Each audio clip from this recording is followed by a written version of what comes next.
Hello mga ka-brothers and sisters. Nagluto ko ng Alamax. Chicken Alamax. Ayan po. Pinapakuluan ko muna siya dyan. Ayan po yung proseso ko na may maraming mga sibuyas, bawang, at pamintang buo,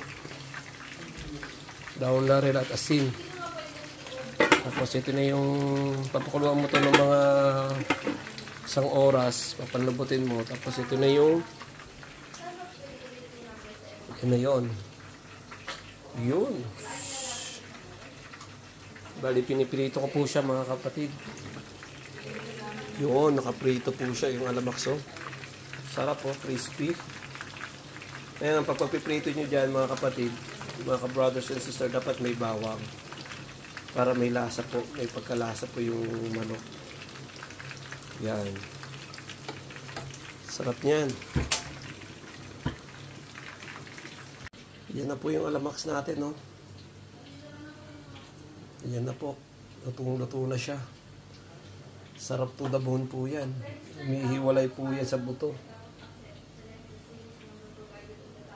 Yun o, kain tayo. Ito yung sinasabi ko sa inyo, Alamax chicken. Nagsasabi ko mga ka-brothers and sisters. Ayan o. Tapos kung maluto, ito siya. Umihiwalay sa buto to mga ka-brother. Edit natin dito sa yun, sa Mang Tomas. Baka naman, Mang Tomas. Tingnan natin. Ang lambot. Tapos ito, umihiwalay sa ano yung laman sa buto. Napaka-soup. Soup na soup eh. Peso. Kain tayo. Tama yan. May chili pa kami. Sasawan. May spell mo na yung soup. Mang Tomas, kuya. Spell soup. Oh. Kain na. Dami. Dami.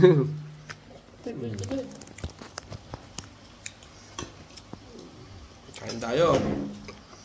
Tapos kamayan.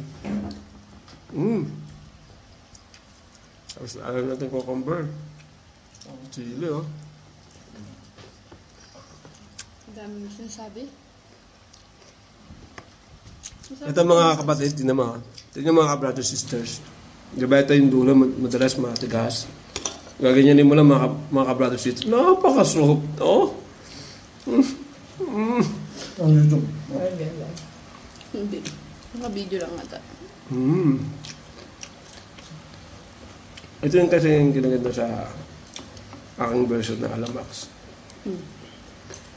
At dito, napakalambot at malasa. Oh? Oh?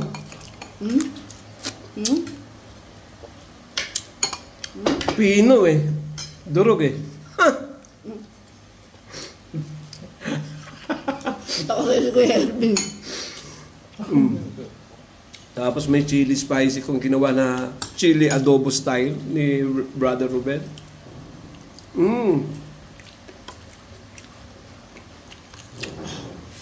Tapos haluan ng teriyaki. Ano teriyaki?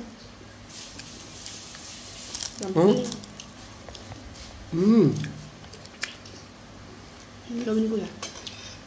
Kain tayo mga ka-brothers and sisters. Tubig ang malay ko. Ulan pa oh. Dahil mainit ngayon, may tubig tayong malamig. Sobrang cold. Baka naman, alain. May dessert. Kanya, may dessert pa tayo. Banana. Oh, ito. May juice pa tayo. Sarap. Linamnam. Kain po tayo. Ito po yung wala po kami makain. Paghirap po. So hanggang dito na lang mga ka-brothers and sisters. Sabihin nyo lang kung gusto nyo pong magpaturo kung paano gumawa ng Alamax chicken. Okay? At kung gusto nyo umorder for family at sa mga parties, birthdays, sabihin nyo lang sa akin. Sagot ko na yan ang pagluto. God bless everyone.